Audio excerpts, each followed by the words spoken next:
দেখো বানাচ্ছে কি বানাবি রাই ক তুই ক হুম পাও ভাজি ও বানাবে পাও ভাজি।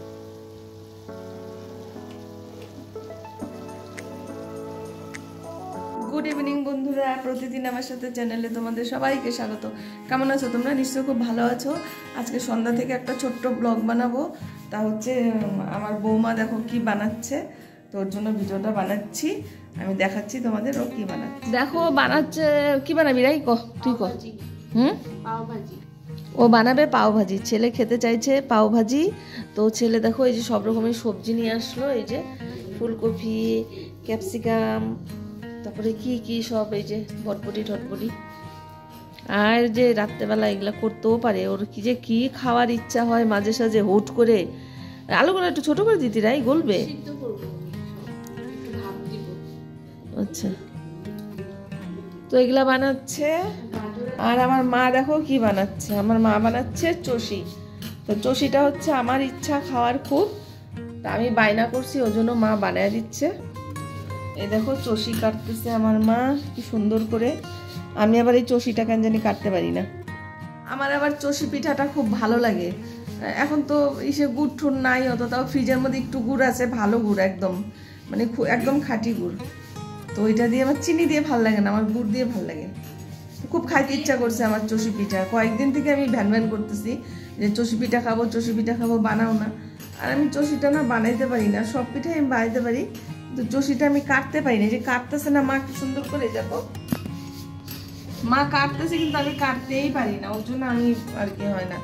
একবারে যে মেয়ের ইসের প্রোগ্রাম একটা ছিল তখন বানানো হয়েছিল, হ্যাঁ, তো ওটা বানাক। আর আমার বৌমা করতেছে পাও ভাজি,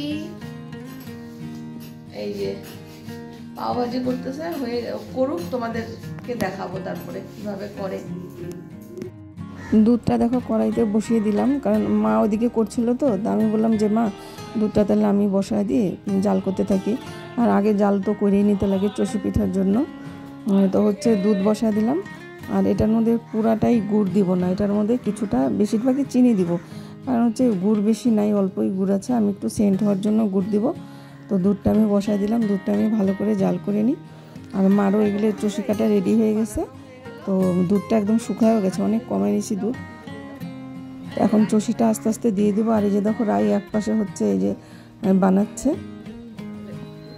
পাও ভাজির যে সবজিটা বানাচ্ছে, আর মা এই যে আস্তে আস্তে দিয়ে দিচ্ছে। আর এগুলো না বেশি, আরেকবার কে যেন বানাইছিল আমাদের বাড়িতে, সেটা হচ্ছে একদম সেটা না ভাঙা ভাঙা হয়ে গেছিলো, মানে চষিগুলো ভাঙা ভাঙা হয়ে গেছিলো, আমার ভালো লাগতেছিল না। আমি তাই মাকে বললাম মা এগুলো যেন গোটা গোটা থাকে, গোটা গোটা থাকলে খেতেও ভালো লাগে আর দেখতেও ভালো লাগে। তো এর জন্য আস্তে আস্তে নাড়াচাড়া করছি। তা মা বললো না আগে চিনি দিয়ে দিছিস তো এটা হচ্ছে গলবে না, চিনি আগে না দিলে কিন্তু ওইটা হচ্ছে ভেঙে ভেঙে যায়। তাই হচ্ছে দিয়ে একটু নাড়াচাড়া, আমি হালকা হালকা এক হাতে ক্যামেরা ধরছি আর এক হাতে মানে নাড়ে দিচ্ছি, একটু নাড়াচাড়া করে দিচ্ছি যাতে নিচে লাগে না যায়। দেখো আমার বৌমা দেখো রাই করছে, এটা হচ্ছে কড়াইতে করছে, আর বাচ্চা মানুষ যেমন করছে ওরকমই ঠিক আছে। আর হুট করে আমার ছেলের যে কি ইচ্ছা হয়, ফট করে এটা করো, ফট করে ওইটা করো, তো রাত করে যে সবজি টবজি সব নিয়ে আসলো, ও মানে রেডি করে দিল আর কি। মা আমাকে একটু দিল, বলকি খেয়ে দেখ কেমন টেস্ট হয়েছে। ওই দেখো খাচ্ছি অল্প, আসলে গরম গরম দেখলে একদম ভালো লাগে, ঠান্ডা ভালো হয়েছে মা, ভালো হয়েছে, মিষ্টি ঠিকই আছে। দেখো কি সুন্দর হয়েছে, এই যে দেখো দেখতে কি সুন্দর হয়েছে, চষিটা একদম উপর দিয়ে সর পড়ে গেছে। আর হচ্ছে আমি একটু খাইলাম, খুবই টেস্টি হয়েছে। আর খেজুরের গুড়টা এত ভালো না, মানে সেন্ট করতেছিল। আর আমার রায়েরও হয়ে গেছে পাওভাজির সবজিটা। তো ছেলেকে ডাকা হলো যে নিচে খাওয়ার জন্য, পাউরুটিটা খালি মাখন দিয়ে ভাজবে আর কি, ওইটাই বাকি আছে। এই যে মা দাঁড়ায় আছে, মা এখন ঘুমাবে, যাও বিছানায় ওঠো।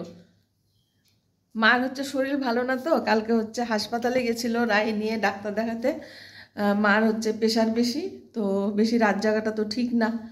আমাকেও দেখো কেমন কেমন লাগছে আজকে, যেন কাজল টাজল দিই নেই চোখের মধ্যে। মা ম্যাক্সি পরে শুইতে পারতা নাকি? হ্যাঁ এনে দিব, ম্যাক্সি এনে দিব, শাড়ি পরে শো নাকি তুমি? ফ্যানটা চালাই দিই, খুব মশা হয়েছে গো, খুব মশা হয়েছে। চষিটা খুবই টেস্টি হয়েছে, পাও ভাজিও হয়েছে ভালো, যা বানাইছে মোটামুটি ভালোই বানাইছে। খাইলাম 2 পিস পাউরুটি। আর হ্যাঁ, বাইরে খাওয়াটা খুব পছন্দ করে, কিছু একটা হোক না। যাই হোক বন্ধুরা, রাত হয়ে গেছে, আমরা এখন শুয়ে পড়ি, ঘুম পাচ্ছে, আবার সকালবেলা উঠতে লাগবে। রাখি এখন, টাটা, গুড নাইট।